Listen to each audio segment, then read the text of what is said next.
This holiday season, a world of Christmas wonder awaits. Enchant Christmas returns to the Las Vegas ballpark with an all-new world's largest Christmas-like maze adventure. Wander through a maze with larger-than-life light sculptures, glide on a sparkling ice skating trail, and cozy up with a warm drink. From picture-perfect moments with Santa to festive shopping and delicious treats, Enchant is sure to delight all who attend. Bring your friends, your family, everyone you love to create magical memories together. Tickets are on sale now for the grandest holiday event of this season. Go to enchantchristmas.com for details. The new mayor of Las Vegas is Shelley Berkeley. She got sworn into office last Wednesday, but did you know that the mayor's jurisdiction is probably a lot smaller than you think? More people live in unincorporated Clark County or adjacent municipalities with their own mayors or leadership. Today on CityCast Las Vegas, we're going to revisit an episode where UNLV history professor Michael Green tells me how a showdown between our city of Las Vegas and Clark County created a fascinating divide. It's Monday, December 9th. I'm Dayvid Figler, and here's what Las Vegas is talking about.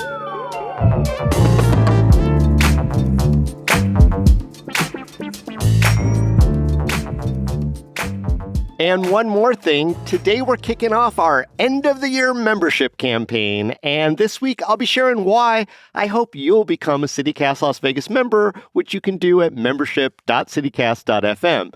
And if it feels like we just did a membership campaign, that's because we did. Just do one. But before the year comes to a close, we need to ask for your support one more time. Member support is essential to the future of CityCast Las Vegas, so we hope you'll join us today at membership.citycast.fm.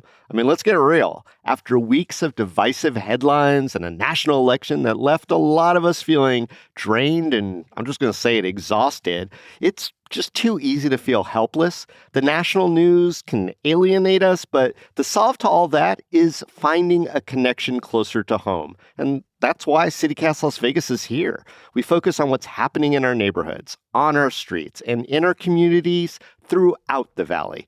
Every day, we bring you stories and conversations that matter most right here in Las Vegas, from understanding how the city decisions get made and how they impact your daily life, to discovering the people and the places that make the city special. We're here to offer something different, something useful, and something hopeful. At CityCast Las Vegas, we believe local news isn't just about keeping you informed, it's about creating connections, helping you understand this city, and reminding you that change happens right here where you live. I mean, change happens so much. I love when I run into people who say, you know, I left Las Vegas for a while, and coming back, it was easier to understand everything new because I listen to CityCast Las Vegas. I mean, that's why I'm asking for your support. Becoming a CityCast Las Vegas member helps us keep doing this work, digging into local stories that have an impact, inspiring you to go see new places or explore more on your own, and bringing you the news and perspectives that make a difference in your daily life. Join us at membership.citycast.fm. And here's something extra. Anyone who signs up this week will receive an exclusive CityCast Las Vegas tote bag. It's the perfect way to show your support for local journalism while sporting some great swag around town. For as little as $8 a month or $80 a year, you can invest in local journalism that connects and empowers. Join us at membership.citycast.fm. Hey, thanks for listening, and thank you for being part of CityCast Las Vegas. Noted Las Vegas historian Michael Green. Dr. Green, welcome to CityCast Las Vegas. Thank you. It's nice to be with you and nice to be noted. Ah, yes, we note you all the time. And we're going to talk about a subject that is near and dear to anyone in the Valley, and that is, where did this whole Las Vegas city versus Clark County unincorporated and the mix-ups back and forth come from? But before we get to that, we have a patchwork of municipalities in the Las Vegas Valley. How do you describe that to people who just moved here? I would say you're in Clark County, and then where you are in Clark County depends on the municipality And you then have to figure out, where does the Las Vegas boundary line end and where does North Las Vegas or Henderson begin? And it's helpful to know it, just because there are going to be people who are going to say, how come I don't get to vote in a municipal election? And the answer is, you're not in the municipality. Right. So a lot of people who live in Southern Nevada and consider themselves to be Las Vegans don't get to vote for, say, the mayor of Las Vegas because the boundary line. Mm-hmm. Okay, so there's this concept of the bigger county in which these municipalities live. Let's start from the start. So Clark County was created at the 1909 legislature, and Las Vegas was designated the county seat, but at the same time, it was not an incorporated city. That doesn't happen until the 1911 legislature. And the boundary lines at the time, and I'm going to be a bit general here, but you would think of it as Charleston would be about as far out as you'd consider the city of Las Vegas, and maybe Owens on the other side. And so you might say the bad seed is sown in 1911 when they don't say, okay, we're going to make Las Vegas almost all of Clark County, and let's just be done with it. This is fascinating because, we have so many, and I hope we're going to have a chance to get to this kind of conflict between the county and the city that kind of rears its head all the time. But I love getting into the origins. So, okay, Las Vegas was the county seat in the bigger Clark County area. And that seems like a very normal way that a city and a county interact across the country. Is that fair to say? It's pretty fair to say. And the other thing I'd note is that in a lot of other places, the county tends to be more rural. The city handles the urban stuff. And that's pretty true across the country, generally speaking. Generally. Okay, so when and how did things start to change in our valley? Well, there will be some changes in boundaries and the like, but you really find the 1940s being the period where things start to change significantly. Would you say that's when things got weird? I'd say weird. Okay, good. Weird is a good word. And in 1941, Thomas Hull opened the El Rancho Vegas, just south of the city limits. And now we know it as the beginning of the Las Vegas Strip. So what was that all about? Why did that make things weird? When he originally looked into building the hotel, the people from the Chamber of Commerce had urged him to be near Charleston and Maryland in the city. And he said, no, I want to be outside the city because it's cheaper. There are fewer taxes, fewer regulations, fewer fees, etc. The next year, you get the Hotel Last Frontier. Then comes the Flamingo down the street, and we know the Bugsy story. The Thunderbird, much closer to the El Rancho Vegas, opens in 48. The great irony of this is that eventually we're talking about the operators of the Flamingo and the Thunderbird, who are not exactly, shall we say, noted for their clean records. They were not law-abiding per se citizens? That would be a good way to put it. Okay. Is this where I go, hachu mob? Hachu? Yeah, hachu. Okay. But this is one of the ironies. We tend to think of the mob, these guys, I hate these dems and does and so on.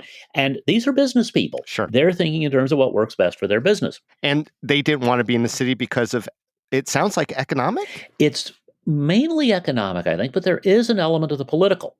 At the time, one of the main downtown operators was J. Kellhausel Sr. He has a restaurant, he's got a transportation company, he has a lot of power at City Hall. Well, are these guys out on the strip going to be able to take on Housels and the other downtown operators if there's, say, an issue of what kind of ordinance the city might pass on a certain issue? It could be taxes, it could be regulation, it just could be something that upsets them. So they wanted their own power and their own power brokers? Pretty much so. Okay. I'm sensing a foreshadow of a showdown. Well, the mayor from 43 to 51, Ernie Cragen, looked at this and said, wait a minute, we need revenue in the city, and they're generating revenue. They're just outside the city limits, and actually we're getting a few city services in the process. So he brings up the idea of annexation. Well, there's an ordinance that essentially says, if you're in the area to be annexed, you can protest it. They did. And this leads the people involved in the strip and the people who are moving into newly developed areas, housing projects and the like, in the vicinity of the strip to get together and ask Clark County to say, no, we will accept you as an unincorporated township which then cannot be annexed by the city unless the people of the township vote in favor of it. And so is that what happened? Yep. And what townships did we wind up getting? So we wind up getting Paradise Township in 1950 and Winchester Township the next year. And were they entrenched? No way that there was going to be annexation? No way, no how. So what seems to be happening is that through these townships, we're starting to form kind of an unofficial big city in an officially unincorporated county. That seems weird, Michael. It's weird. It truly is weird.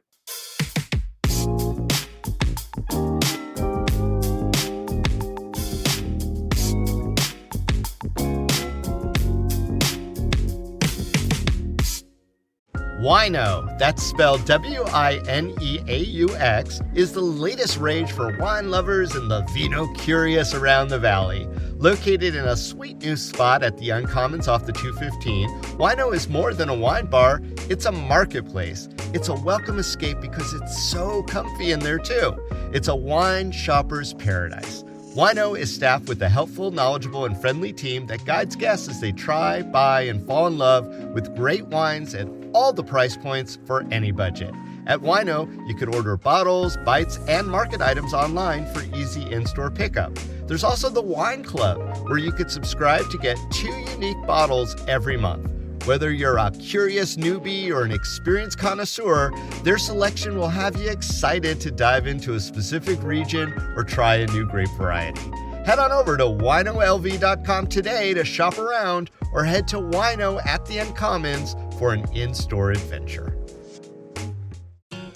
The Uncommons in Southwest Las Vegas absolutely lives up to its name. It's a vibrant, mixed-use destination, and this holiday season, Uncommons will transform into a magical holiday destination during its Season of Splendor. Every weekend from Saturday, December 7th through Saturday, December 21st, the Quad will host a dynamic lineup of festivities celebrating the season and their commitment to the arts and community. Some things you're going to find there: a pop-up performance of the Nutcracker, complimentary hot chocolate, and cozy fire pits with a s'mores concierge. Guests can enjoy complimentary parking throughout the Season of Splendor, that's December 7th, 8th, 14th, and 21st, with proof of purchase from any Uncommons restaurant or retailer. More information about Uncommons is on their website at uncommons.com/holidays, or any of the socials, Facebook, Instagram, and even LinkedIn. Hi, David Plotz here. I'm the CEO of CityCast, and I want to talk to you about becoming a member of your local CityCast. By now, you've probably heard the team behind your local podcast talk about why you should become a member. But I want to tell you why I hope you'll consider becoming a member. We started CityCast because we believe cities are amazing and that they're at their best when they're full of passionate people who know what's going on and are actually engaged in them.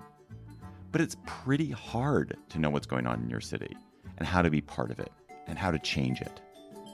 That's why we bring you daily local podcasts and newsletters made by locals for locals that are informative and joyful and funny and completely unique to your city. But it takes a ton of effort and your support to keep us going. If this show has helped make you a better resident of your city, first of all, that is great. And second of all, please help make sure we can keep on making it. Become a member of your local CityCast at membership.citycast.fm. That's membership.citycast.fm. And thank you. Everyone on our team will see and appreciate your support. So was that the end of it? Pretty much. Did the city ever try to do anything else to get that land back? Well, this is where it gets a little interesting.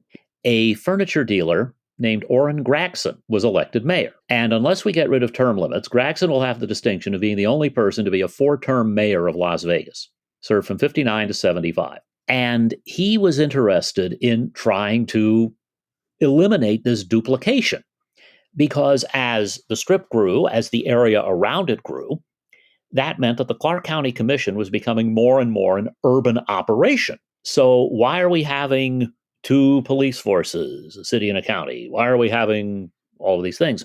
And during the 60s, he and a couple of county commissioners did examine trying to find a way to work this out. And pretty much it was that no, most people didn't. However, there are some people talking at the time about the duplication of the police. And by duplication, you mean Las Vegas City had its police force and Clark County had its police force? Yes.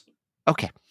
And we now have the city of North Las Vegas incorporating in 1946, Henderson in 1953, and they're going to develop their municipal services. Are there school districts happening in each of these municipalities too at this time? Are they in charge of their own schools? Yes, we do not get the county-wide school system in Nevada until 1955. So there's a Las Vegas, there's a Henderson, there's a Boulder City. North Las Vegas didn't yet have a school. Then it's going to get one, and so on. Okay, so things like police, school, etc., they're all kind of separated in these own little things. And Mike, what are the implications of maintaining a separate city, urban, and county, urban jurisdiction? What are the consequences to the people who live there? Well, the consequences are that whichever jurisdiction you live in, you're ultimately paying to have a government. Now, one way to look at that is maybe I'm getting government that's more attentive to my needs if I'm living in this area, as opposed to the big city of Las Vegas having all of this and not being able to pay attention to little old me in my unincorporated township. But it also can mean that I'm helping to fund a county building and county officials and county services that, if we put it all together, maybe it's cheaper. But as an old friend of mine once said, who was in the state Senate, we don't like to vote to eliminate democracy. Now, there are others who might feel differently these days. But his point was, we're not going to tell people, oh, you don't get to elect these people anymore. We're going to eliminate these positions. And I should say there's another element of this that can be kind of fun. I grew up near Pecos in Washington, which is about a mile north of the North Las Vegas boundary. Well, when I was growing up, one of the more entertaining things you could see was when there was an auto accident, ideally nobody injured, but on the median, on Owens, which was the boundary between Las Vegas and North Las Vegas, and you'd get to see the police stand there arguing over who got the case. Oi, if I might go to my Jewish roots, oi. And oi is a good term. Oi works for this. But that brings to mind, okay, how do these entities get along? Yeah. Are there fights going on? Well, and how do these entities get along? And what's the power dynamic like? I mean, yeah, who's more powerful, the city of Las Vegas, going back to our original example, or Clark County, and in what ways? Clark County is definitely more powerful, and the Strip is the engine, in this case, that drives the power. This is where the bulk of the revenue that we see in Clark County comes from. So you get the situation where, even before term limits, frankly, you had state legislators who were happier to be on the county commission. They aren't leaving the legislature to run for city councils. They will go to the county commission. That's where the action is down here. The mayors and the city councils and the city governments certainly have power within their jurisdictions. And we do see some examples of like state assembly people running for the city councils and things of that nature. But the big prize does seem to be the county commission, right? Yeah. And you also have some degree of cooperation where, for example, the convention authority, the water authority, various groups, where the assorted entities in Clark County are represented, so that the city has a seat on the convention authority, the county has, and so on and so forth. Sometimes they are able to partner. They're able to work together on certain things. That sounds sweet. Are there times when they don't partner? Or let me just say it frankly, are there times when they're still fighting? Oh, yeah. And what's that like? Well, it is not pleasant. And an example of the fighting, you saw this with the county commission and the city of Las Vegas when Steve Sisolak chaired the commission. Carolyn Goodman was mayor of Las Vegas, and there were some disputes about various programs they wanted to have and so on and so forth. Oscar Goodman, when he was mayor, on New Year's Eve, would go down to the Strip where the fireworks show would be that was shown on national television. And it bothered county officials that he was getting the attention. And no one has ever accused Oscar of not wanting attention. Or getting it. Or getting it. And Oscar's response was, I'm there among 250,000 people who think I'm the mayor of where they're standing, and I'm not. There you go. Perception versus reality. That was Oscar Goodman's motto. And that's Las Vegas, baby. Yeah.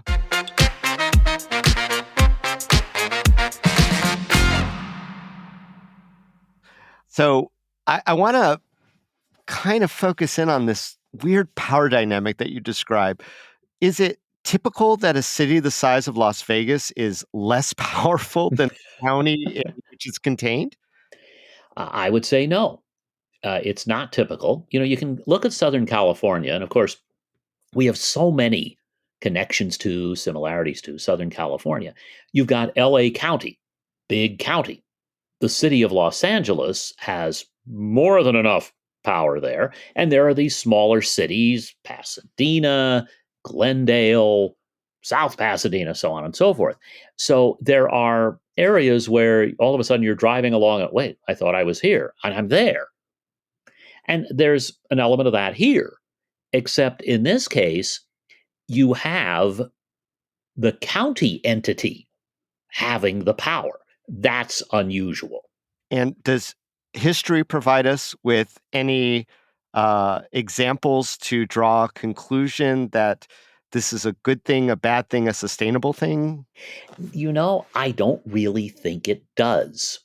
If you look at urban history generally, this is unusual. And throw in not just the unusual nature of Clark County being the more important entity, but that what makes it more important is an economic form that's different. Tourism and gambling.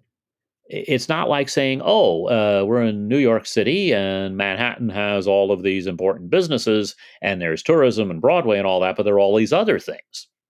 Clark County does have other things besides the Strip, obviously. But the Strip was the basis for it in the first place and is the basis for that kind of influence. So is there any chance that will ever change? Will the Las Vegas Strip, the famous Las Vegas Strip, the thing that everyone identifies Las Vegas with, which we've established is not in the city of Las Vegas, will that ever change, Dr. Green? Probably not. And when I say probably not, it can change if the people who live in the township in question, Paradise, say, we want to join the city of Las Vegas. Let's have a vote. Let's decide it. We want to join. The vote passes. Oh boy, Las Vegas has grown. It just doesn't seem likely to happen.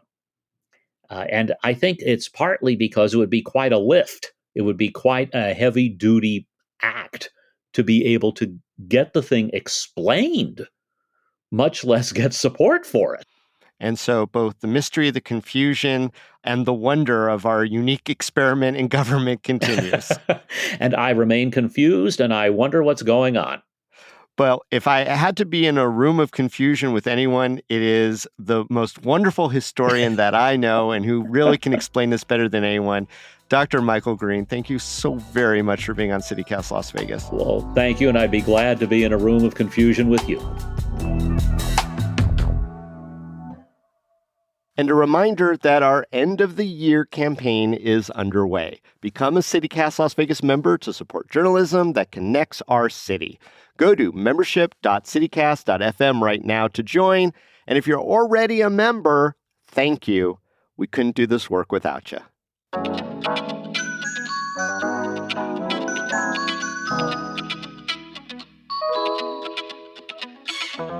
And that's all for today here on CityCast Las Vegas. If you enjoyed the show, please go tell a friend. You could also rate our show, leave us a review, and subscribe to our morning newsletter. We'll be back tomorrow morning with more news from around the city. Till then, stay lucky.